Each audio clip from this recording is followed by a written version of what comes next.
Why is health and wellness important? Because of the physical demands of a firefighter. You have physical stress, given, but you have psychological stress, you have thermal stress, you have all kinds of things that you will encounter.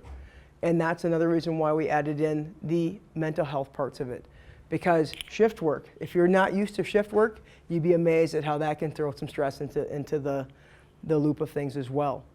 But there are so many things that we can help prepare you for.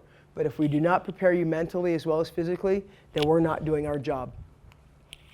One of the reasons why the Wellness Fitness Initiative started with the IAFF, the International Association of Firefighters, was historically firefighting had two main ailments or occupational injuries. One was cardiac. So we found that a lot of people were having heart attacks or having cardiac events, either at an event, after an event, as they were doing things. Low back injuries. Low back injuries can happen when you put yourself in a position where your body isn't as strong as it needs to be, and you get yourself in a weird position and you end up hurting your back. So we wanted to do some education and do some things to be able to help so that Edmonton Fire Rescue Services didn't fall to some of these things like other fire services have. So we have a health and wellness program that started in 2005, and it was a joint kind of a joint program or a joint idea from the administration and from the union to say, how can we best help our firefighters? So hired a mental health coordinator, and we decided that we were going to make a program that was voluntary and non-punitive. And it was really important to get people to buy into the program. One of the reasons why is because it's for your best health. How many of you in the last year have gone to see your doctor, but not because you had a cold or you fell and hurt yourself or anything like that, just because you wanted to know your numbers and you wanted to have a better idea about where you were mentally and physically? Okay, a couple. Okay? The statistics show that most people will go see their doctor, maybe 1 person out of 20 will actually go see their doctor without having some kind of an ailment or something like that that bugs them. That's not great. You need to know your numbers. And the reason why is things like high blood pressure, there's no symptoms. That's why it's a silent killer. That's why it's important to go and have an annual assessment. And so that's what we do. We put together an assessment that was an annual program, so that way people will know their numbers. So that way they know if they're healthy, they know what's going on. Also, we have this program, this is our occupational medical assessment. We have what we call presumptive cancer screening. So we're able, with our assessments, to be able to do checks. So if you get your annual medical done, we can check last year's blood work with this year's blood work and see, well, you were in a few heavy events. What kind of things were you exposed to? Let's do some blood work and make sure that you're not developing anything that's related to the job. This program that we've had here in Edmonton, we've been able to have early detection for colon cancer, for prostate cancer, for lung cancer, brain cancer. We've been able to do those things because we had people that bought into the program and realized that you can't always tell how you feel, to say that that's how I'm healthy or whatever. You can't go by feeling alone. You have to make sure that you have a regular physical. Other things that we have in our health and wellness program, we have gyms in every facility. Gyms in every station. Why? Not because we want to make you fit for the calendar, but because we want to make you fit for duty. Okay? I personally couldn't care if you can bench press 250 pounds or squat or curl or whatever else. I just want to know that when the time comes and one of your teammates has fallen, are you able to get them to safety? Are you able to rescue a member of the public when they are at their worst? Are you able to be there, to be support, to be the person who's running in when everybody else is running out, and be able to do that where you come home safe? That's what's important, and that's what we work on. So that's why we have you do fitness. It's fit for duty. We have a bunch of our firefighters that once they've been on the job for a while, we train and they become personal trainers and pure fitness trainers, and they help to get this message around, and they help train people on different things. It's really important to know about your balance, your technique, all kinds of other stuff. We have different focuses that we work on throughout the year. This is what we had this past year.